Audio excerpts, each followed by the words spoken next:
কঠিন সময়ে মোহনবাগান ঘুরে দাঁড়িয়েছে সব সময়। শুভাশিস চন্দনে মোহনবাগান সুপার জায়ান্ট ঘরের মাঠে খেলা। যুব ভারতী ক্রীড়াঙ্গনে সমর্থকদের সামনে ইন্ডিয়ান সুপার লিগ কাপ জিততে চাইছেন অধিনায়ক শুভাশিস বসু। জোর গলায় বলেছেন, কঠিন সময় বারবার ঘুরে দাঁড়িয়েছে মোহনবাগান। শুভাশিস কথাটা ভুল বলেননি। চলতি মরশুমে মোহনবাগান সুপার জায়ান্টের পারফরমেন্সের গ্রাফ ওঠানামা করছে।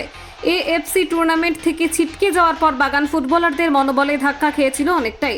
সেখান থেকে ঘুরে দাঁড়িয়ে এসেছে লিগ শিল্ড জয়ের ঠিক আগে পয়েন্ট খুইয়ে যাবে পড়েছিল মোহনবাগান সুপার জায়ান্ট। এরপর সেমিফাইনালের প্রথম লেগে ওড়িশা এফসির কাছে হেরেও পিছিয়ে পড়েছিল সবুজ মেরুন ব্রিগেড।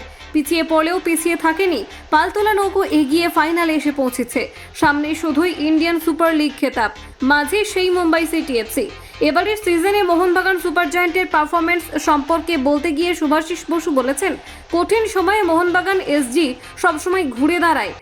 পুরো মরশুম জুড়ে আমরা যে কঠোর পরিশ্রম করেছি তার চূড়ান্ত ফলাফল আমাদের সামনে। আইএসএল কাপ জেতার জন্য আমরা ফাইনাল ম্যাচ জেতার চেষ্টা করব। কলকাতা 24/7.in।